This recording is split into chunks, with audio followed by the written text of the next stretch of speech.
is up, everybody? We are coming to you with the wrap-up video for the 2022-2023 Coast to Coast Fantasy Premier League season. And you have your normal people here. Me and Austin are here, but we also have a very special guest. He is arguably the best fantasy player in our league. He's a back-to-back champ, Mr. Richard Piano. What's up, man? Thanks for joining us today. Yeah, thanks for having me, guys. This is fun. Yeah. This is the big time pod, so feel honored to be on this revolutionary podcast. Yeah. Did you snag the trophy by chance? Is it nearby? It's right here. I had it engraved before we started. Oh man. Let's see some other names on there, huh? We went on to a new plaque. Is it upside down for you guys? No. Oh, okay. Clap Pep. I'm looking. You're the first back-to-back champ ever, it looks like. Yeah, first back-to-backer. Yeah, where did you guys switch to the not head-to-head?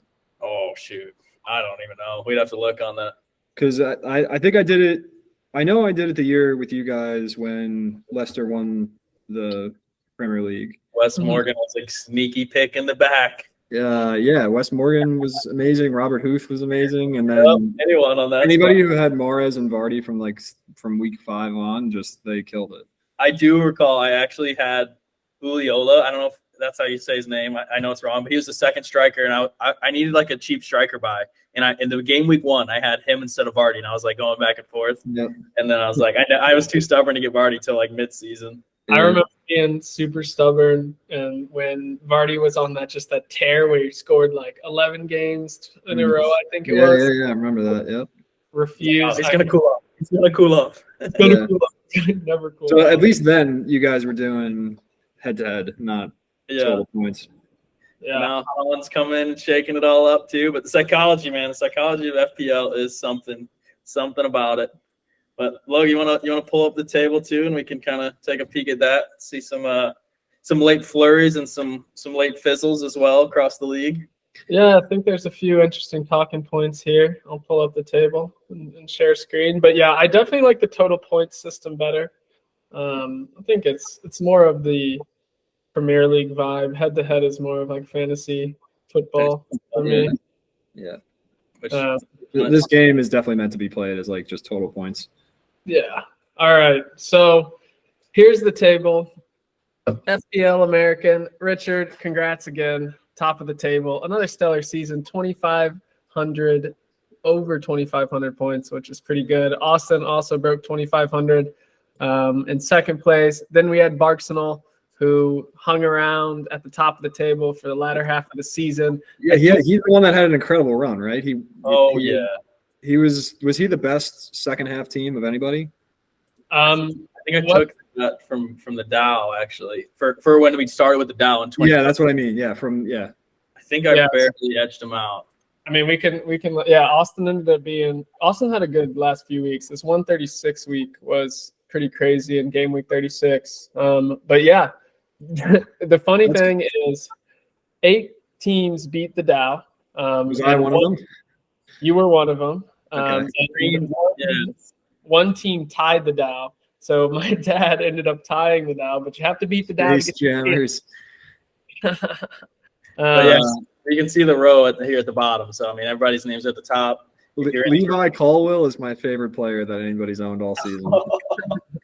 That was brutal. That was absolutely brutal. I was watching that too, and I was I literally told him, I remember, I'm you're going to be fine. He's not going to sub in. And he comes on. Sure enough. Yep. There's a few killers like that. Yeah, you had one with, is it Dallo? His name, man. Dallo subbed on, as a Wolves back. Toddy. Yep, Toddy. I remember I captained Madison during the double game week, and it just went so horribly wrong.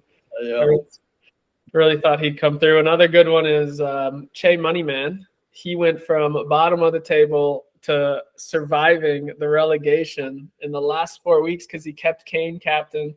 So he saved himself $20 there with a late run of form. Yep. But yeah, the Dow will be paying out Richard, Austin, Barksonal, Pongdom, Payne and Diaz, Tinkerman, reclaim the Klopp and Cancelo culture. 25 buckaroonies. So good job on that. We'll have the Dow in the league all season next year. So we'll see how that goes. It's interesting because you want them to be better than most of the league, but not you. Yeah. Yep. So that's interesting. Power of the proposals, man. You got to think smart on those. Yeah. So Austin, you were the best team from the World Cup on, which is I guess was that 20. What game week was that? Because this is it was around then, whenever the Dow started, right? Which I thought was when we came back. And this flurry was the biggest because I was pretty close with the Dow at this point in game week. Yeah. There, but these last few, and I started taking a little bit more risks. That's what's crazy is you were going against what everybody else was doing because you were trying to chase. Yeah, in Holland, well, everybody else. I mean, I was chasing you. I wasn't chasing too many others, but yeah, I mean, Shoddy was in the mix. I just was looking at your team. I was like, I'm not gonna catch up if I have the same team as you. Exactly. Right. Yeah. Holland cooled off a bit too, which helped me in some ways. Because I started captaining different too with Bruno and Kane. So I'll tell you, when you captained Bruno, I think it was in 37. Yeah. Who did I captain? Rashford or Holland again? Yeah, Holland. I was really worried that Bruno was going to have like double hat trick. Yeah, if he because he can't score. I mean, there's a season he absolutely lit it up. I saw something on Twitter over the last like 5 or 6 games. He had the biggest like unscored points total of any player. Like his XA plus XG would have been at like if it was all converted, it would have been astronomical. Yeah, he's always in the mix. I mean, especially with Rashford out a little bit, or once they got Eriksen and Casemiro back, that was the key to pushing him up too. Yeah, exactly. Yeah, he goes great. He's great. I mean, he can score, he can assist, playmaker. Don't talk to the Liverpool fans or Ty about him too much though, because they hate that man. Yeah, he's a bit of a dirty player, a little too many antics for my liking, but he is skilled at the game of footy, so can't argue with that. Yeah, but that was the one that had me worried. Was when I saw you captain Bruno. I actually thought of captaining Bruno just so because I thought you would do it. That's always a fun thing to think about too. I mean, because it's easy for me, right? It's like I have to differentiate. In your perspective, you're like, okay, should I play it safe or should I just try to get the most points or should what? I was trying to just get the most points until the last 5 or so 6 game weeks. Yeah, so it's interesting because I brought Alvarez in, and that was another part of the thinking was I thought he would get one game, which he did, and so I had all the City strikers. So why captain one of them and basically triple down on City strikers when I can just captain Bruno? Yeah. So that's the other thing about like strategy with like me thinking how you're going to do and how you're thinking I'm going to do. For a while, it was like 5 of us, which you can't think about that. So you just pick the best team. And it's amazing. It's interesting how the strategy changes when it became just me and you for like the last 3 weeks. Then I started thinking, all right, well, what is he going to do? Oh yeah. I remember there's a time too. I think Logan and I were just calling out our captains on this pod. Oh yeah. I was watching that. I knew what was coming. Ultimate mind games there. Oh my gosh. Yeah, imagine I was half waiting for one of you to say you were doing something and then did something else, but you guys didn't do that. No, we didn't. I mean, that was part of the trick, right? I thought you would think that. Yeah. That's funny. I remember like me and Austin talking about that, and we're like, are we just telling our teams out like on the pod? And we're like, yeah, we were doing it at a time where it didn't really matter, but it would have been crazy if you kept doing that when it was just me and Austin. Or then lied about it. Or lied about it. Yeah. And it was last year in game week 37. I think it was 37 where Logan captained KDB and he was chasing me, and he's scored like 4 goals or something crazy. He's like a 60-point captain, something nuts. Man, that guy gets the points. You just never know when he's going to do it. Mostly in big games, I guess. I told Jess this is the time of year where I fight off one of the Pancho brothers trying to chase me down. Sadly, that's the truth. Maybe one year it'll be JL, and that'll be really. It might be a long time from now, but we'll see. Yeah. He's gonna need a little more free time because he's got Two little ones taking up all his attention. He can't Yeah. focus on fantasy Premier League. But he was this way before he had kids. Yeah, so. that's what I remember he said. He did do his wild card on the last game of the week and got a I saw that. Gundo brought him in, and De Bruyne and Holland all played 0 minutes. Genius. Yep. Granted, 41 was still higher than most of the points in that game week. So he was texting me before the deadline, and he was telling me about the people he was bringing in. And I knew I forget which one it was. I knew one of them wasn't starting, but I think that player was also in Austin, your team, and I think you transferred him out anyway. Maybe I think it was Holland. I went Holland to Kane probably. Yeah. So I was like, if I tell him this, he's probably going to tell Austin. So I was just like, yeah, cool, that's great. That's great. No, I don't think you knew anyway. So smart. I don't think he would have, but who knows?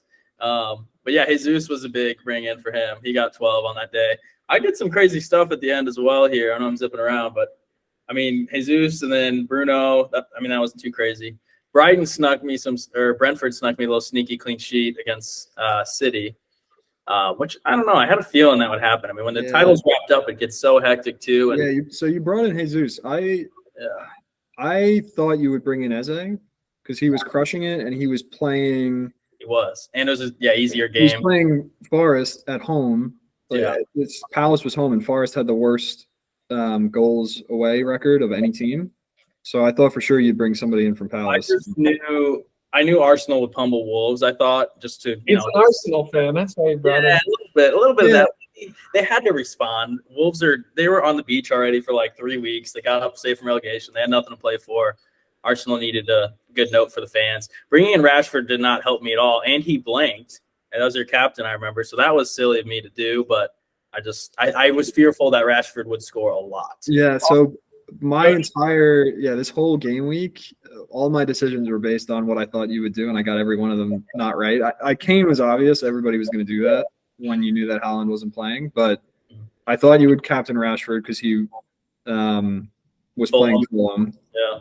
And I thought you would bring in a Palace player. I didn't know which one, so I just went for the most popular one. And I thought they were good moves for me too. That just neither of them worked out. It looked on paper. And the thing is about the deadline day. I mean, anything happens in that, and I mean, I wanted an Everton guy too, just to get in that mix. But I think having a free hit on the last day could be huge. I felt like a lot of stuff. Yeah. So it's the only time that you can get the team news for pretty much every team because they all play at the same time.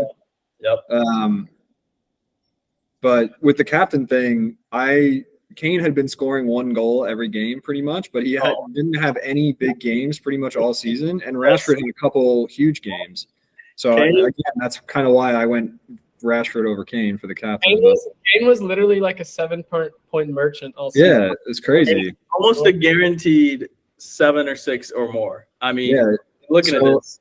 I think from an overall rank perspective, the player that lost me the most points was not owning Kane from after the wild card. Yeah, I had him in my team for a long time. I only shipped him out for about 3 weeks. I can't drop him. He's just steady, continuous. Yeah, it's weird because the person who probably gained me the most points was Salah. Yeah, I owned him before everybody else did, and he missed 2 penalties, which cost me 20 points, and then he scored a bunch of goals when nobody else had him, and then everybody brought him in. But me having Salah meant I didn't have Kane. It's all right, man. You had him here, which pissed me off. Oh my gosh, the 17 against Arsenal, absolute brutalness. Because I had Salah. No, Estupiñán. Oh yeah. Yeah, I pulled him up. I'm screen sharing him right now, but that was a huge swing too. I remember I had Dunk the whole time. Yeah, he scored in the 96th minute, right? And he already had an assist, clean sheet on a 17-pointer. That's massive. He was stashed on my bench that week. That was super fun. Austin, what about that 23-point decision early in the season that me and you both suffered, but it literally was the difference between the title.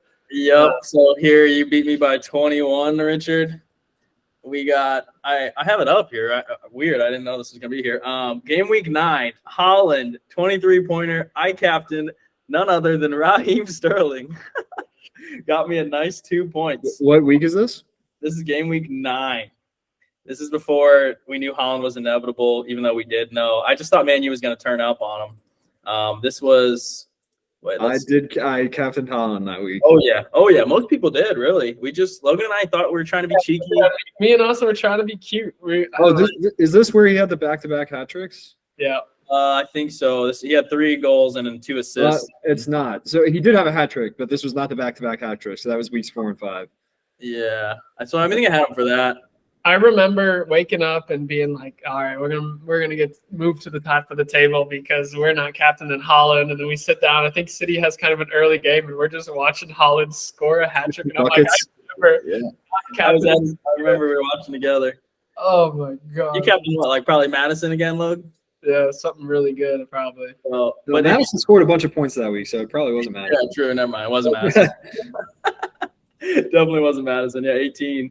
Yeah, so that's the thing. If I would have captained Holland here, coulda, woulda, shoulda. If we would have been on the exact same points, Richard. Exact.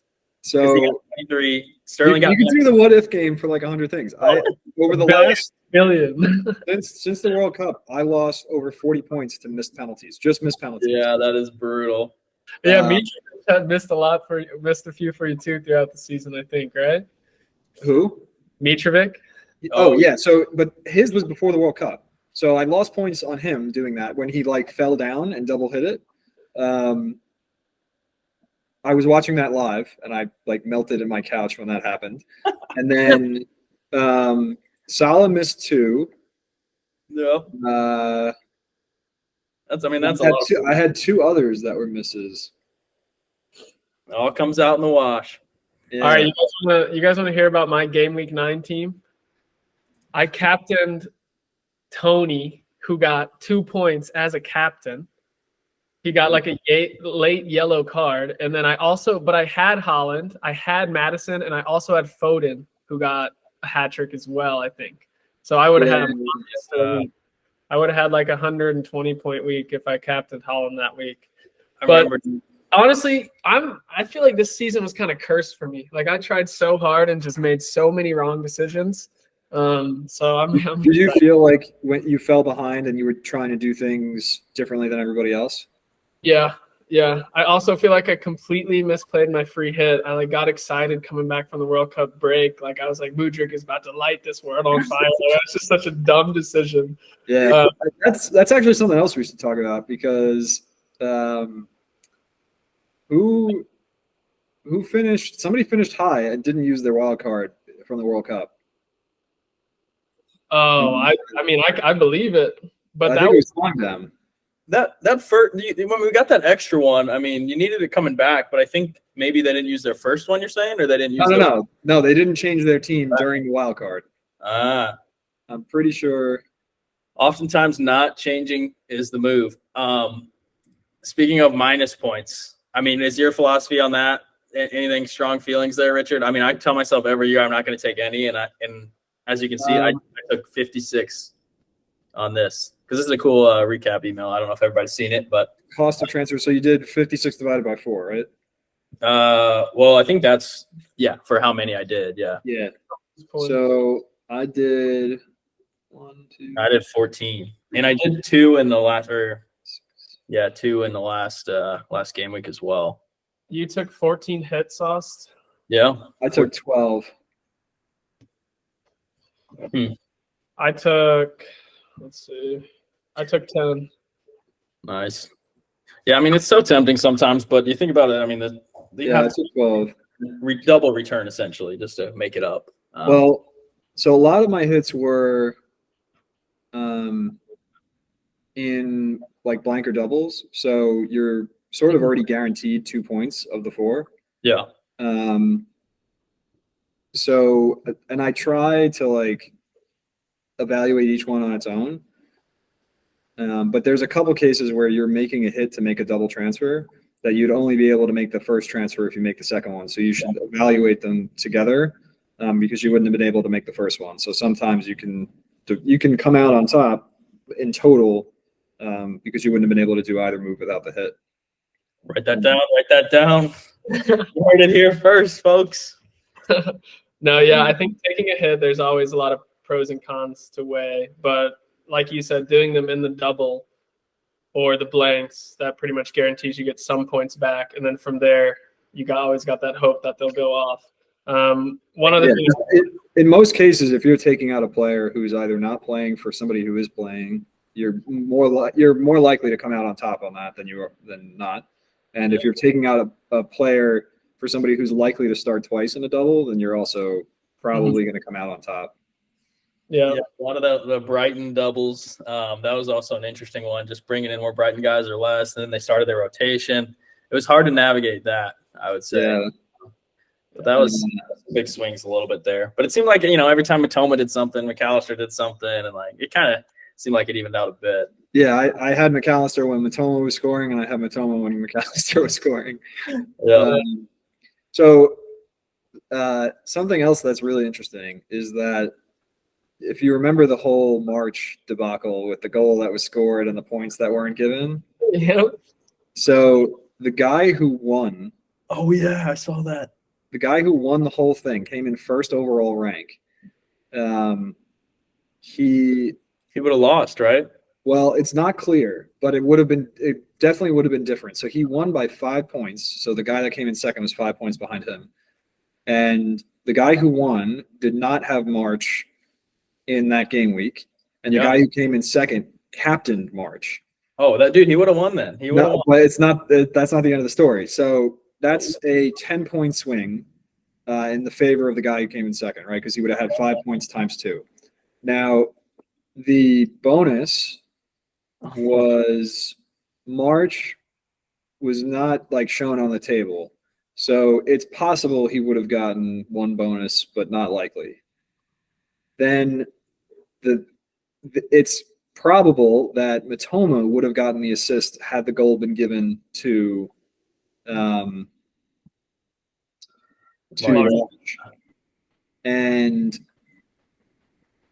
But it's also not clear because he should have been given the assist anyway on the own goal because you get assists for causing own goals. So it's possible that Matoma would have gotten the assist, and the guy who came in first captained Matoma. So he would have gotten 3 points times 2, which is 6 points. So that's a 4-point differential if they get the goal and the assist. Yeah. And then Matoma had 1 bonus in that week and was 2 points behind getting 3 bonus. So he likely would have gotten all 3 bonus. So interesting. Yeah. So if it depends on whether the assist would have been given for it. And I'm pretty sure, correct me if I'm wrong, but doesn't like the top scoring fantasy manager of the whole thing in the whole world, they get all kinds of like free tickets. Yeah. So they get a lot of merch from the FPL people. They get like tickets to a game, which actually there's some stories that the last couple of people that have won, they've like haven't gotten the tickets, and they've basically told them you can't get a Big Six game. Like you just have to choose like a mid-table team, and that's all you're going to get, which is wild. But the real thing is like you get all the notoriety of winning, and the guy's Twitter account he's got like 10,000 followers, and he'll start a YouTube channel that'll have like 50,000 subscribers, and that's what you get when you win. Yeah, makes sense.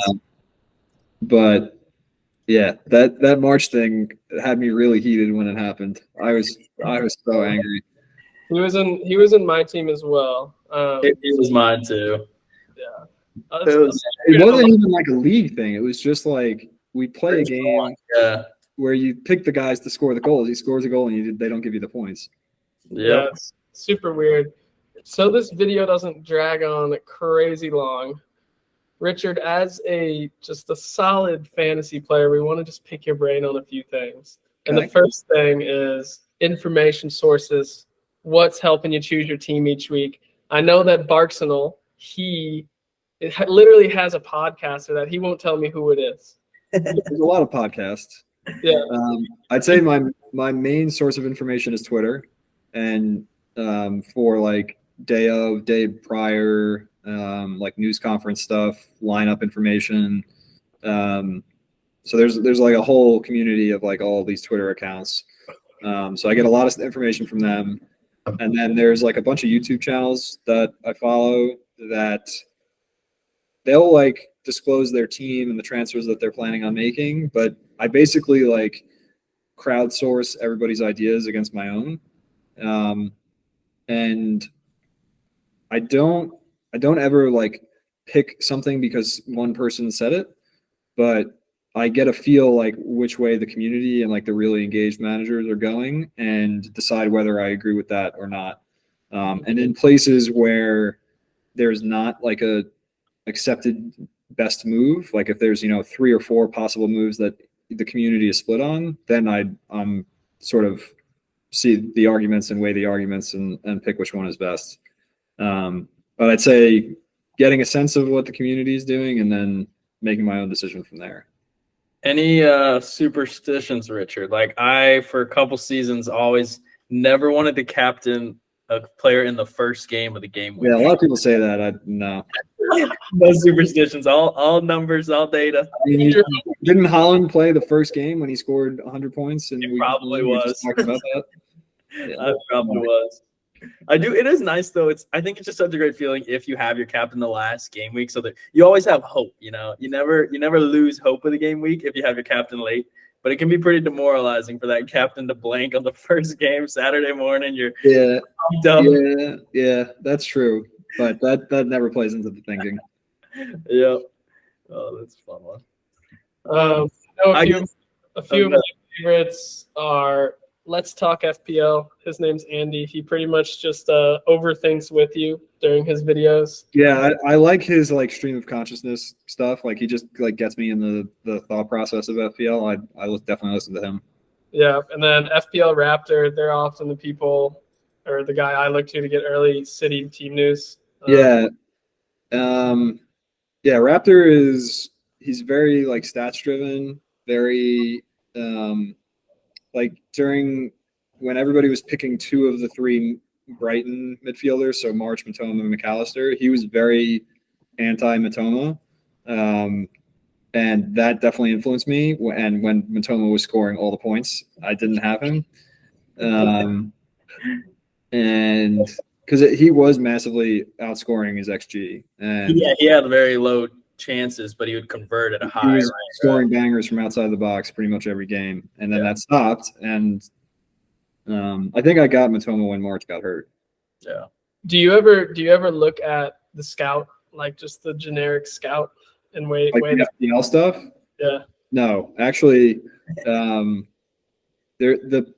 lot of the people that they use are in the community, but they all happen to be the people whose opinion I value least.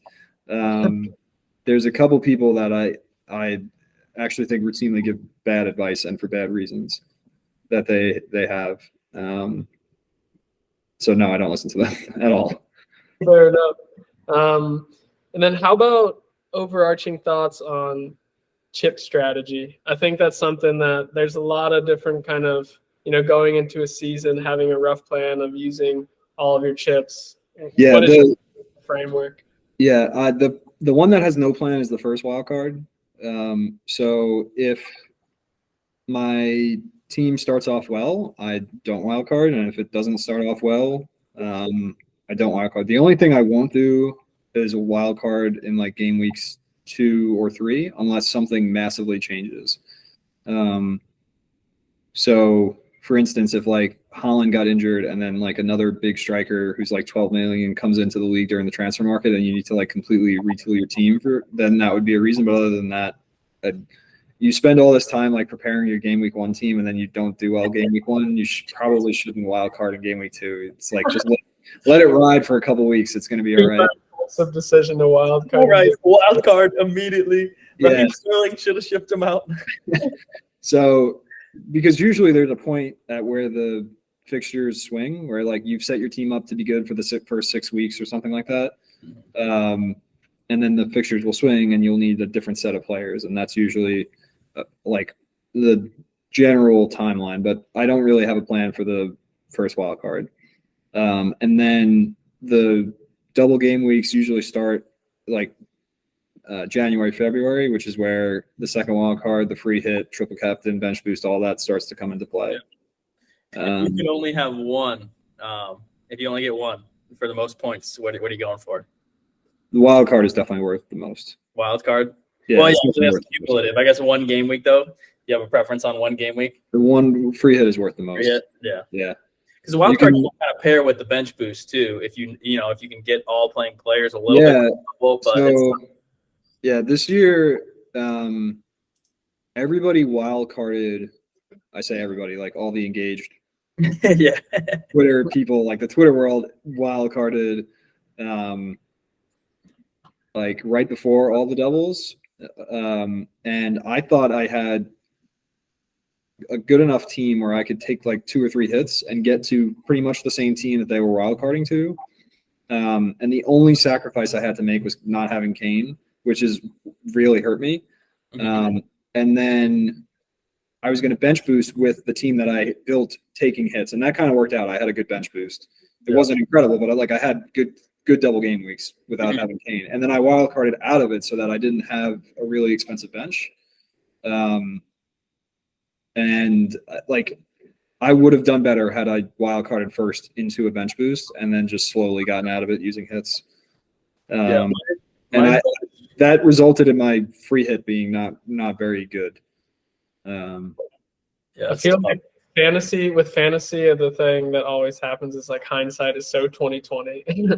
Yeah, it is, but I like willingly went against a pretty like sound strategy that a lot of smart people were using, and I shouldn't have done that. Another like ripple butterfly effect thing was one of the reasons that Kane was like so heavily kept on wildcard was because they lost to like that 4th or 5th tier team in the FA Cup. So they didn't have a blank in the week that almost everybody else blanked. So owning Kane was huge for that week. And I think I free hit him in that week, and it was like the only week he didn't score. But then everybody owned him for that week, but then he scored in all the other weeks when they still owned him and I didn't have him. That's how it goes. Yeah, it's like a funny. That's a hindsight thing. Yeah. But anyway. What was your FPL manager persona in the email? Because I know me and both got risk taker. No idea. Let me look. Yeah, I like the breakdown too, showing the bench boost average of the season, free hit average, and triple captain. All pretty interesting. I mean, it changes. I know yours were split totally different, Log, but bench boost, I was pretty naive. I did it at a random risk taker, yeah, risk taker. I feel like we all got that then. Which I don't feel like a risk taker. Shadi would tell you I am the opposite of a risk taker. But speaking of that, man, he fizzled out tough. I was going to talk about this. I'll just show it real quick. 27 points, almost dropped to 5th place.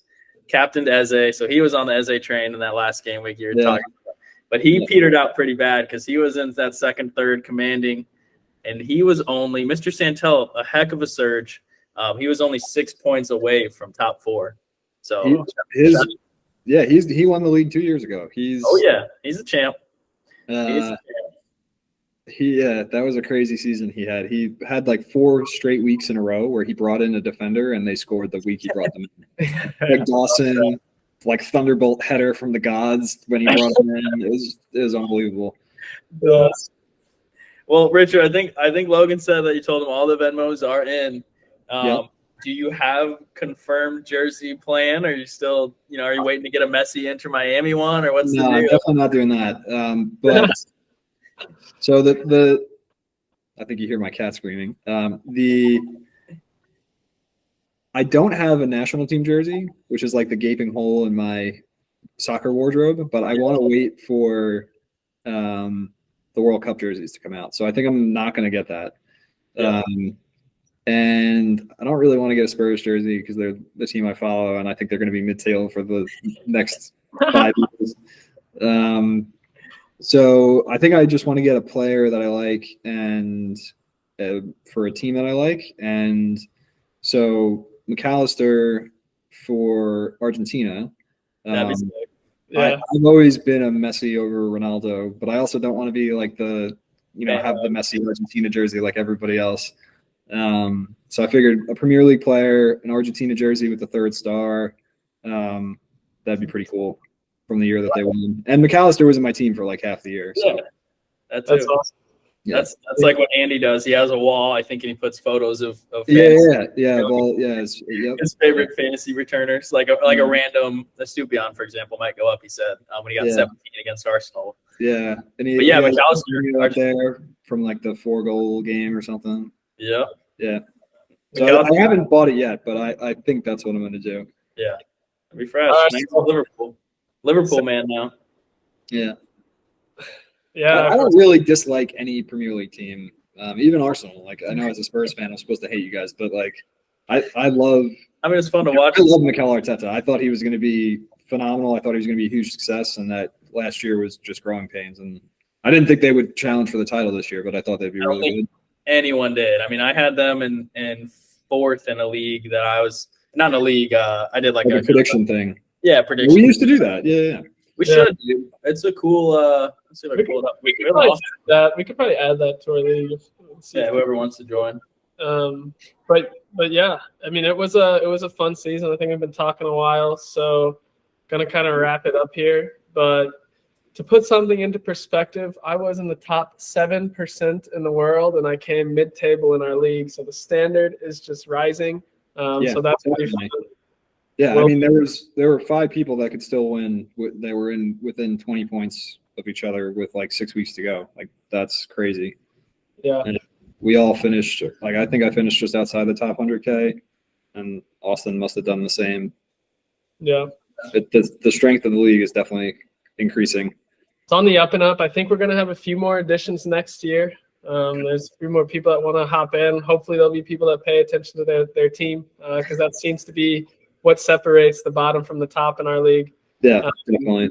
I hope FPL makes some changes. What kind of changes do you want to see? Play or rulings? I want the deadline to be the start of the first game, not an hour and a half before. That'd be tough for them.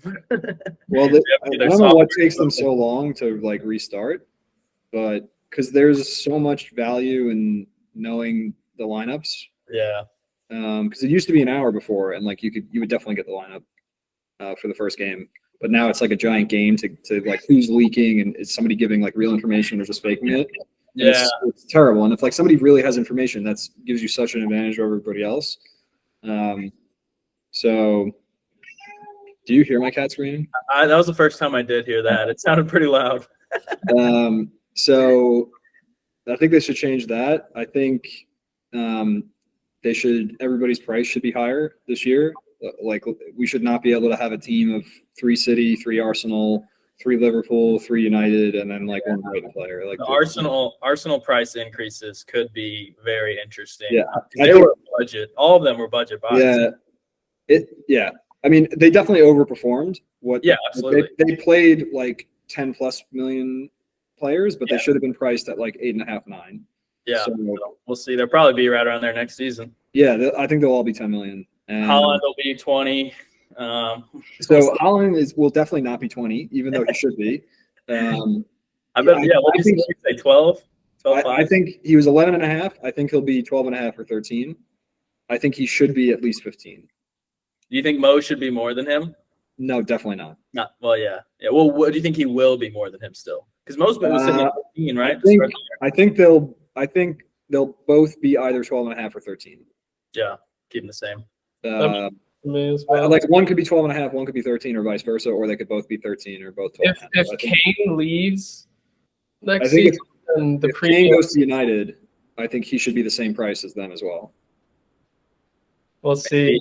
If he goes to Madrid, then everyone's going to have Haaland and Salah, I feel like, because those are going to be the 2 premiums. Which is why they should be so expensive, because that's why Haaland should be 15+, because it shouldn't be like people should have to make a decision on whether to own him or not, because with captaincy, it's so obvious. Yeah. Yeah. And so that's the other thing, is that if they made vice captain interesting, like, it could be each is like 1.5 instead of just 2 for the captain, or it could be 2 for the captain, 1.5 for the vice.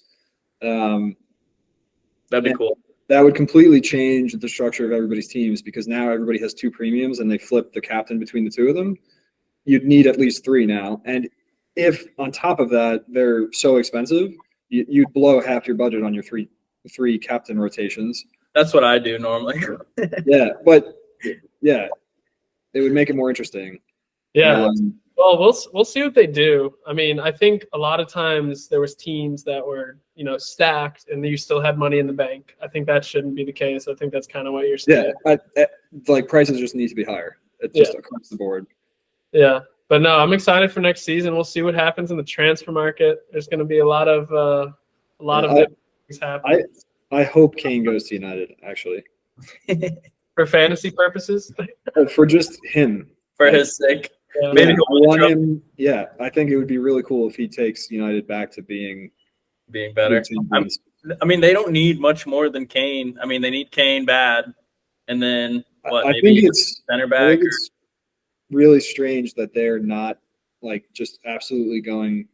Yeah, throwing the bank at him, because there's a lot of non-Premier League strikers that are prolific, not in the Premier League, and then come to the Premier League and are not prolific.